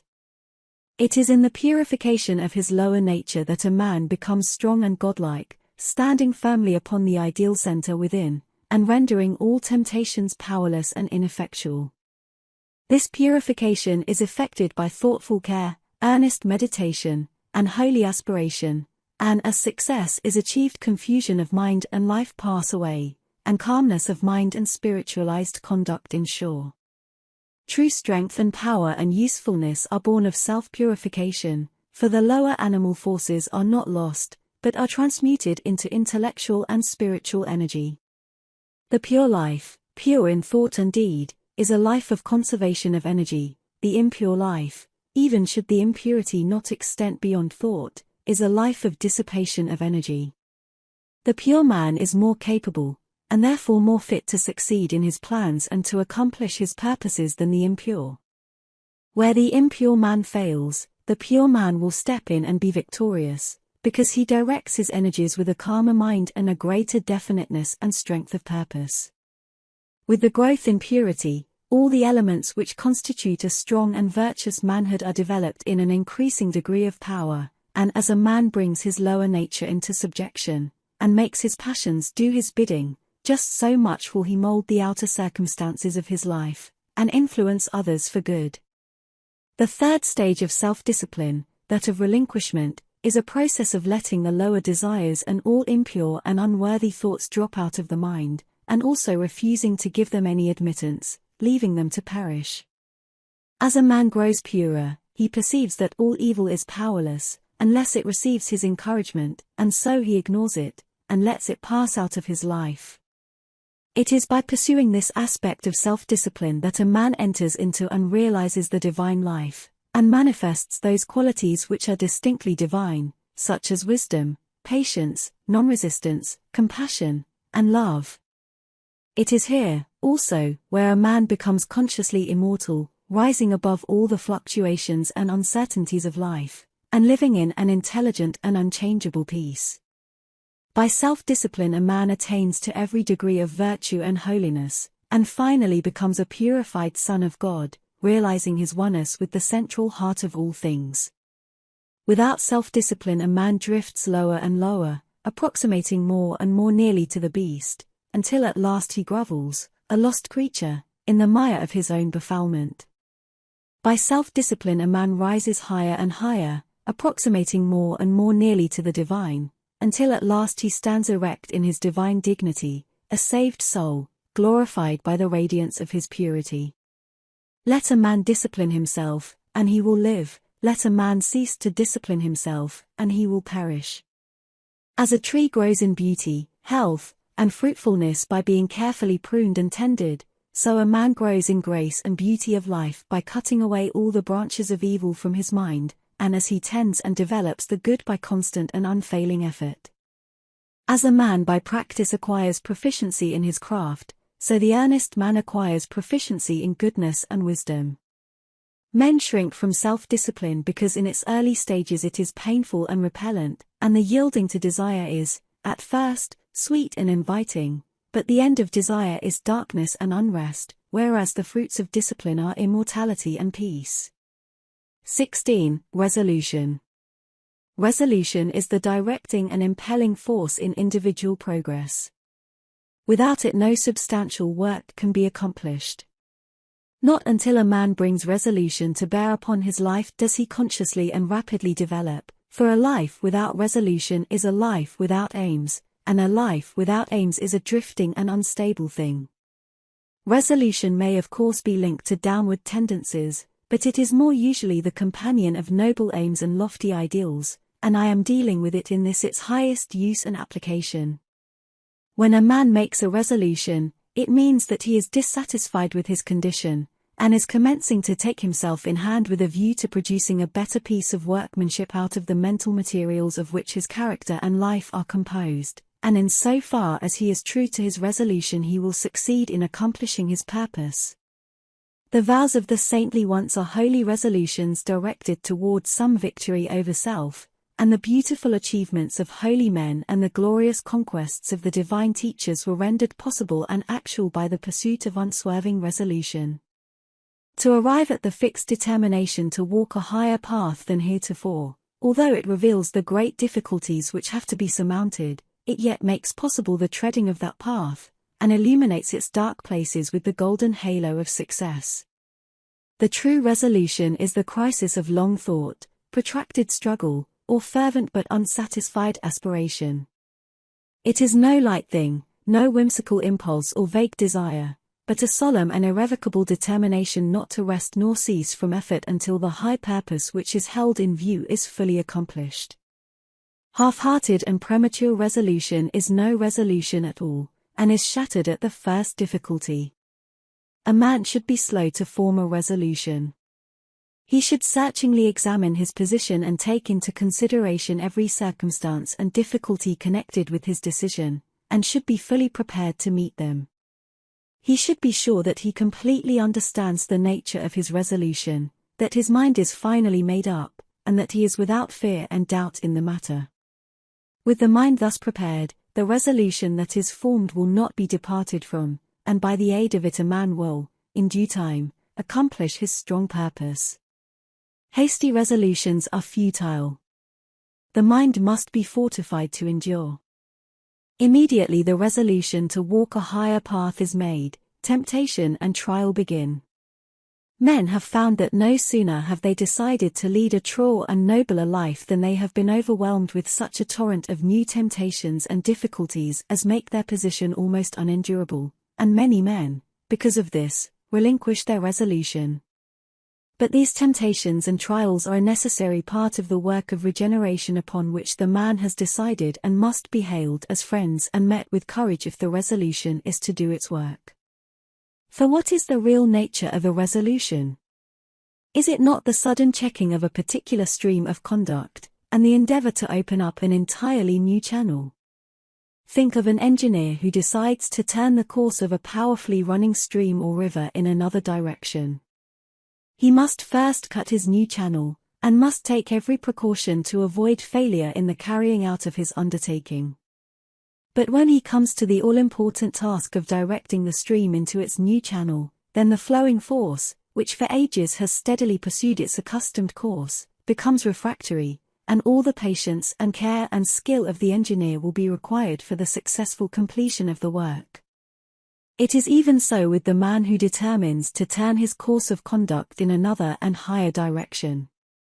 Having prepared his mind, which is the cutting of a new channel, he then proceeds to the work of redirecting his mental forces, which have hitherto flowed on uninterruptedly, into the new course.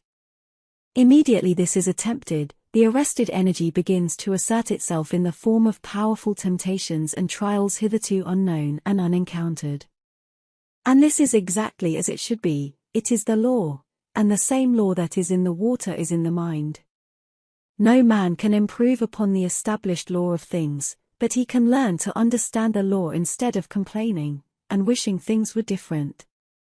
The man who understands all that is involved in the regeneration of his mind will glory in tribulations, knowing that only by passing through them can he gain strength, obtain purity of heart, and arrive at peace.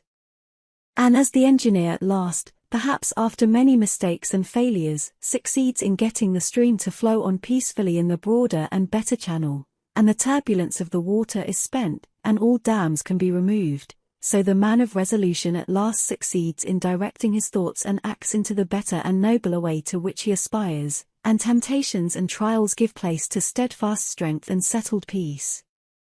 He whose life is not in harmony with his conscience and who is anxious to remedy his mind and conduct in a particular direction, let him first mature his purpose by earnest thought and self-examination, and having arrived at a final conclusion, let him frame his resolution, and having done so let him not swerve from it, let him remain true to his decision under all circumstances, and he cannot fail to achieve his good purpose, for the great law ever shields and protects him who, no matter how deep his sins, or how great and many his failures and mistakes, has, deep in his heart, resolved upon the finding of a better way, and every obstacle must at last give way before a matured and unshaken resolution.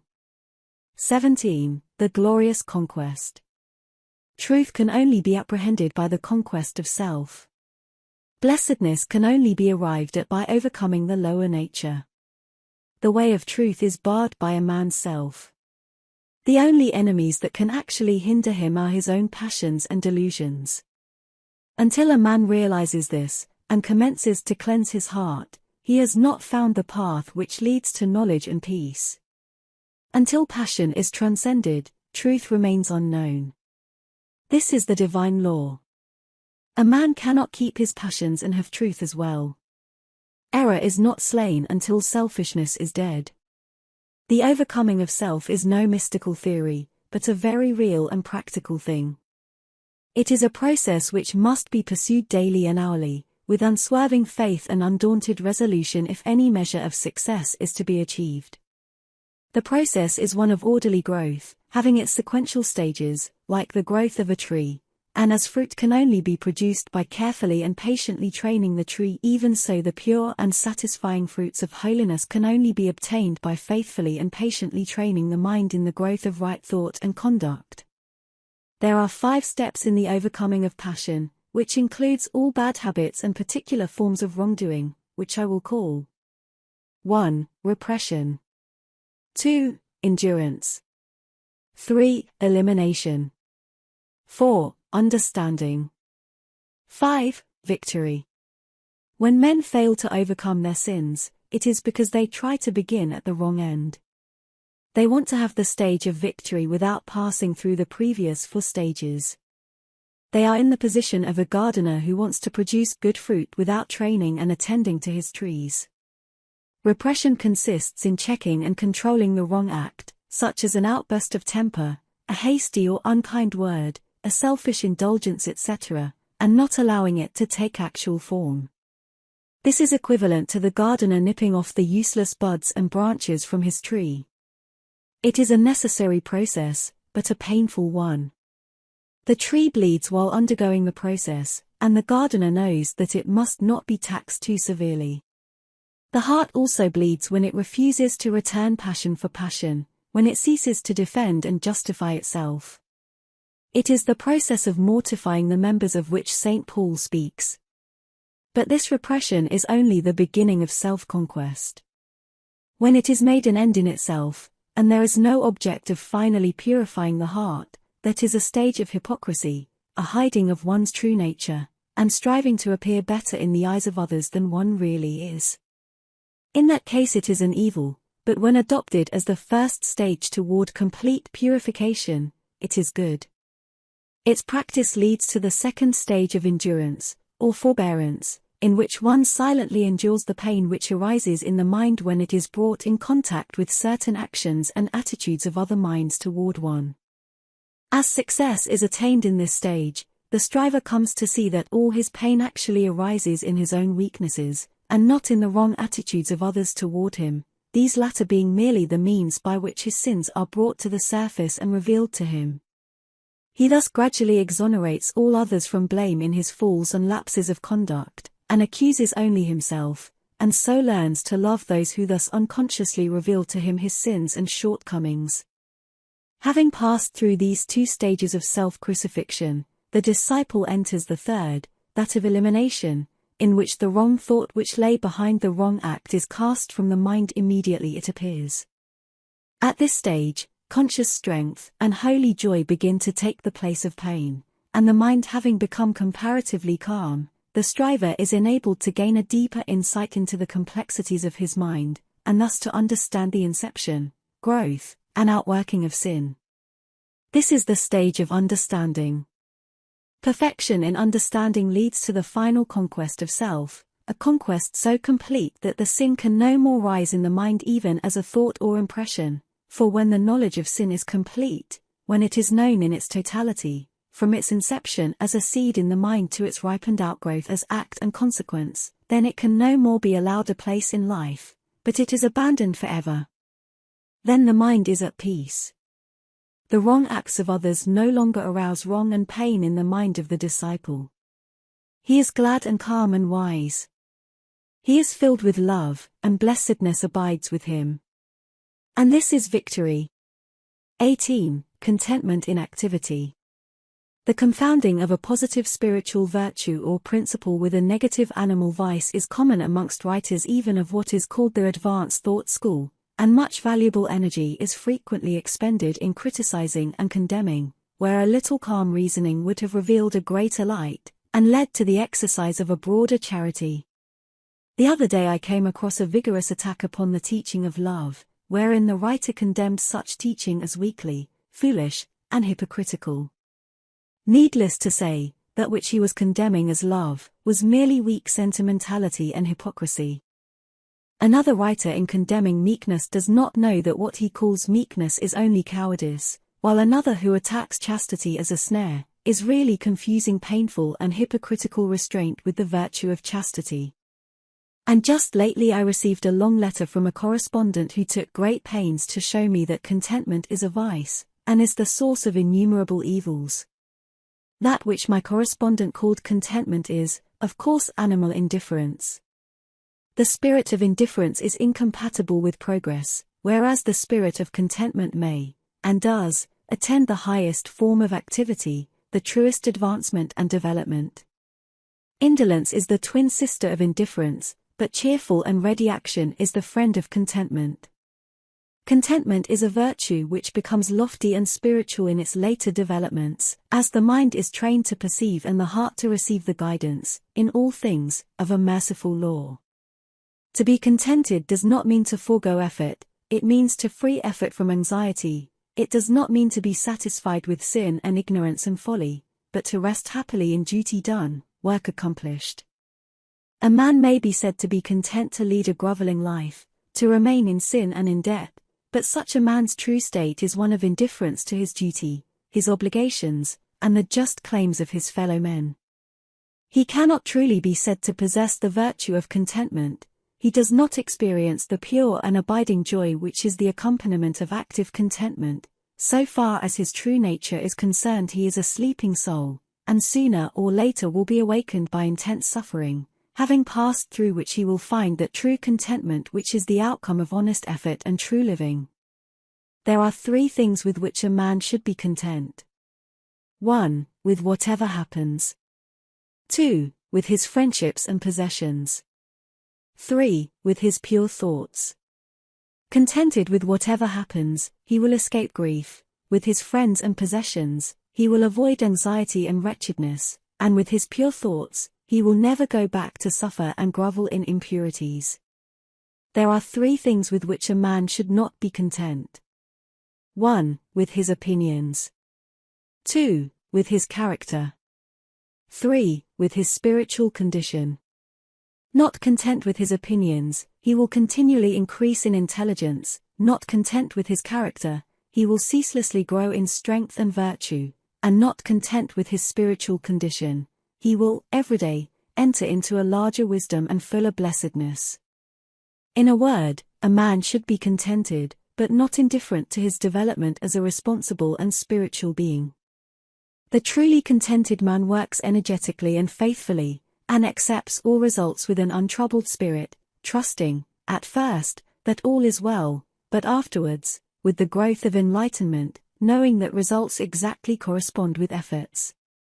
Whatsoever material possessions come to him, come not by greed and anxiety and strife, but by right thought, wise action, and pure exertion. 19. The Temple of Brotherhood. Universal brotherhood is the supreme ideal of humanity, and towards that ideal the world is slowly but surely moving.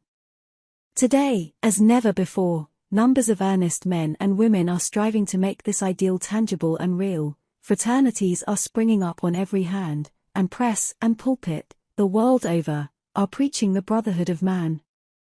The unselfish elements in all such efforts cannot fail to have their effect upon the race, and are with certainty urging it towards the goal of its noblest aspirations, but the ideal state has not yet manifested through any outward organization, and societies formed for the purpose of propagating brotherhood are continually being shattered to pieces by internal dissension. The brotherhood for which humanity sighs is withheld from actuality by humanity itself, nay, more, it is frustrated even by men who work zealously for it is a desirable possibility, and this because the purely spiritual nature of brotherhood is not perceived, and the principles involved, as well as the individual course of conduct necessary to perfect unity, are not comprehended. Brotherhood as a human organization cannot exist so long as any degree of self-seeking reigns in the hearts of men and women who band themselves together for any purpose, as such self-seeking must eventually rend the seamless coat of loving unity. But although organized brotherhood has so far largely failed, any man may realize brotherhood in its perfection, and know it in all its beauty and completion, if he will make himself of a wise, pure, and loving spirit, removing from his mind every element of strife, and learning to practice those divine qualities without which brotherhood is but a mere theory, opinion, or elusive dream. For brotherhood is at first spiritual, and its outer manifestation in the world must follow as a natural sequence. As a spiritual reality, it must be discovered by each man for himself, and in the only place where spiritual realities can be found, within himself, and it rests with each whether he shall choose or refuse it. There are 4 chief tendencies in the human mind which are destructive of brotherhood, and which bar the way to its comprehension, namely: pride, self-love, hatred, condemnation. Where these are, there can be no brotherhood. In whatsoever heart these hold sway, discord rules, and brotherhood is not realized, for these tendencies are, in their very nature, dark and selfish and always make for disruption and destruction. From these 4 things proceeds that serpent brood of false actions and conditions which poison the heart of man, and fill the world with suffering and sorrow. Out of the spirit of pride proceed envy, resentment, and opinionativeness. Pride envies the position, influence, or goodness of others. It thinks, I am more deserving than this man or this woman. It also continually finds occasion for resenting the actions of others, and says, I have been snubbed, I have been insulted, and thinking altogether of his own excellence, it sees no excellence in others. From the spirit of self-love proceed egotism, lust for power, and disparagement and contempt. Self-love worships the personality in which it moves. It is lost in the adoration and glorification of that I, that self which has no real existence, but is a dark dream and a delusion. It desires preeminence over others, and thinks, I am great, I am more important than others. It also disparages others, and bestows upon them contempt, seeing no beauty in them, being lost in the contemplation of its own beauty. From the spirit of hatred proceed slander, cruelty, reviling, and anger. It strives to overcome evil by adding evil to it. It says, this man has spoken of me ill, I will speak still more ill of him and thus teach him a lesson. It mistakes cruelty for kindness, and causes its possessor to revile a reproving friend. It feeds the flames of anger with bitter and rebellious thoughts. From the spirit of condemnation proceed accusation, false pity, and false judgment. It feeds itself on the contemplation of evil, and cannot see the good. It has eyes for evil only, and finds it in almost everything and every person. It sets up an arbitrary standard of right and wrong by which to judge others, and it thinks, this man does not do as I would have him do, he is therefore evil, and I will denounce him. So blind is the spirit of condemnation that whilst rendering its possessor incapable of judging himself, it causes him to set himself up as the judge of all the earth. From the 4 tendencies enumerated, no element of brotherliness can proceed. They are deadly mental poisons, and he who allows them to rankle in his mind, cannot apprehend the peaceful principles on which brotherhood rests. Then there are chiefly 4 divine qualities which are productive of brotherhood, which are, as it were, the foundation stones on which it rests, namely: humility, self-surrender, love, compassion. Wheresoever these are, their brotherhood is active. In whatsoever heart these qualities are dominant, their brotherhood is an established reality, for they are, in their very nature, unselfish and are filled with the revealing light of truth. There is no darkness in them, and where they are, so powerful is their light, that the dark tendencies cannot remain, but are dissolved and dissipated. Out of these 4 qualities proceed all those angelic actions and conditions which make for unity and bring gladness to the heart of man and to the world. From the spirit of humility proceed meekness and peacefulness, from self-surrender come patience, wisdom, and true judgment, from love spring kindness, joy, and harmony, and from compassion proceed gentleness and forgiveness. He who has brought himself into harmony with these 4 qualities is divinely enlightened. He sees whence the actions of men proceed and whither they tend, and therefore can no longer live in the exercise of the dark tendencies. He has realized brotherhood in its completion as freedom from malice, from envy, from bitterness, from contention, from condemnation. All men are his brothers, those who live in the dark tendencies, as well as those who live in the enlightened qualities, for he knows that when they have perceived the glory and beauty of the light of truth, the dark tendencies will be dispelled from their minds. He has but one attitude of mind towards all, that of goodwill. Of the 4 dark tendencies are born ill will and strife, of the 4 divine qualities are born goodwill and peace. Living in the 4 tendencies a man is a strife producer. Living in the 4 qualities a man is a peacemaker. Involved in the darkness of the selfish tendencies, men believe that they can fight for peace, kill to make alive, slay injury by injuring, restore love by hatred, unity by contention, kindness by cruelty, and establish brotherhood by erecting their own opinions, which they themselves will, in the course of time, abandon as worthless, as objects of universal adoration. The wished-for temple of brotherhood will be erected in the world when its 4 foundation stones of humility, self-surrender, love, and compassion are firmly laid in the hearts of men, for brotherhood consists, first of all, in the abandonment of self by the individual, and its after-effects is unity between man and man. Theories and schemes for propagating brotherhood are many, but brotherhood itself is one and unchangeable and consists in the complete cessation from egotism and strife, and in practicing goodwill and peace, for brotherhood is a practice and not a theory. Self-surrender and goodwill are its guardian angels, and peace is its habitation.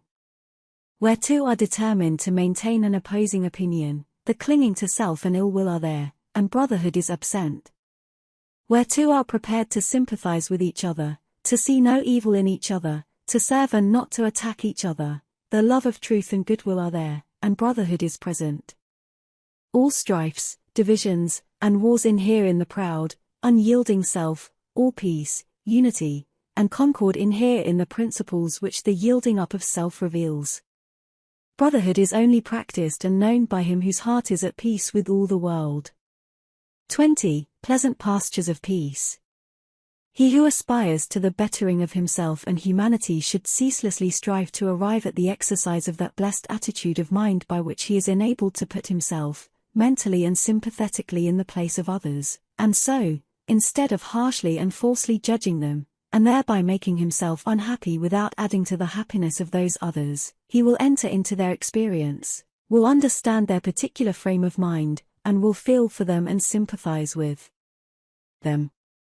One of the great obstacles to the attainment of such an attitude of mind is prejudice, and until this is removed it is impossible to act toward others as we would wish others to act toward us. Prejudice is destructive of kindness, sympathy, love and true judgment, and the strength of a man's prejudice will be the measure of his harshness and unkindness toward others, for prejudice and cruelty are inseparable. There is no rationality in prejudice, and, immediately it is aroused in a man he ceases to act as a reasonable being, and gives way to rashness, anger, and injurious excitement. He does not consider his words nor regard the feelings and liberties of those against whom his prejudices are directed. He has, for the time being, forfeited his manhood, and has descended to the level of an irrational creature. While a man is determined to cling to his preconceived opinions, mistaking them for truth, and refuses to consider dispassionately the position of others, he cannot escape hatred nor arrive at blessedness. The man who strives after gentleness, who aspires to act unselfishly toward others, will put away all his passionate prejudice and petty opinions, and will gradually acquire the power of thinking and feeling for others, of understanding their particular state of ignorance or knowledge, and thereby entering fully into their hearts and lives, sympathizing with them and seeing them as they are.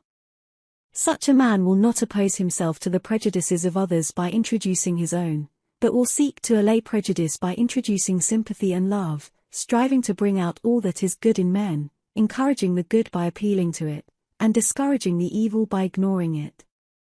He will realize the good in the unselfish efforts of others, though their outward methods may be very different from his own, and will so rid his heart of hatred, and will fit it with love and blessedness. When a man is prone to harshly judge and condemn others, he should inquire how far he falls short himself.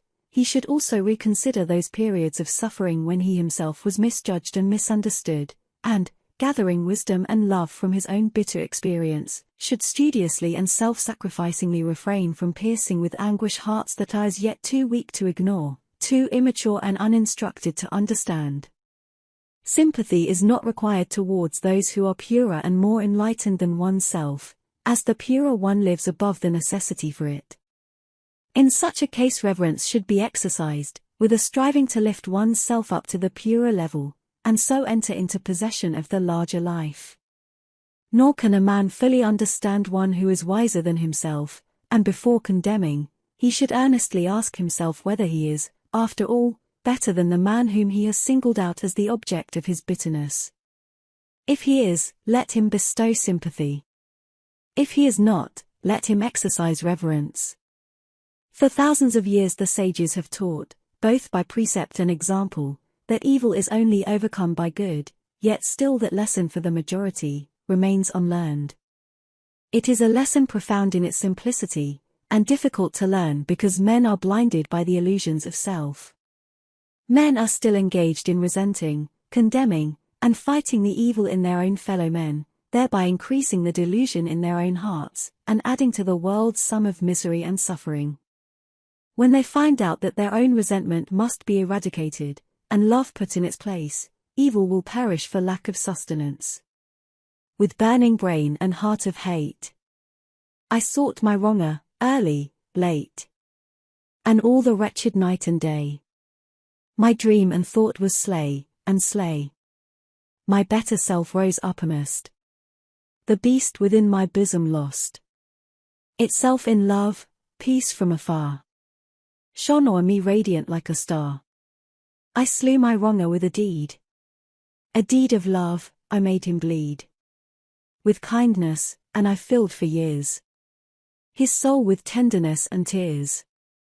Dislike, resentment, and condemnation are all forms of hatred, and evil cannot cease until these are taken out of the heart.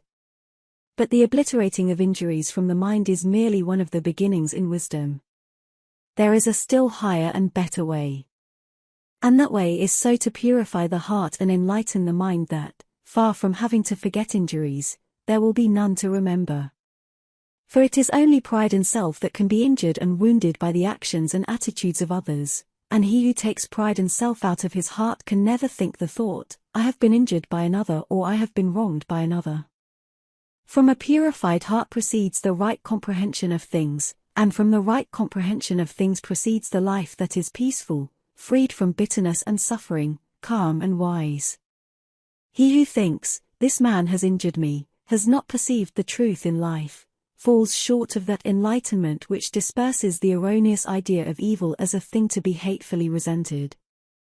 He who is troubled and disturbed about the sins of others is far from truth. He who is troubled and disturbed about his own sins is very near to the gate of wisdom. He in whose heart the flames of resentment burn, cannot know peace nor understand truth. He who will banish resentment from his heart, will know and understand. He who has taken evil out of his own heart cannot resent or resist it in others, for he is enlightened as to its origin and nature, and knows it as a manifestation of the mistakes of ignorance. With the increase of enlightenment, sin becomes impossible. He who sins, does not understand, he who understands does not sin. The pure man maintains his tenderness of his heart toward those who ignorantly imagine they can do him harm. The wrong attitude of others toward him does not trouble him, his heart is at rest in compassion and love. Blessed is he who has no wrongs to remember, no injuries to forget, in whose pure heart no hateful thought about another can take root and flourish.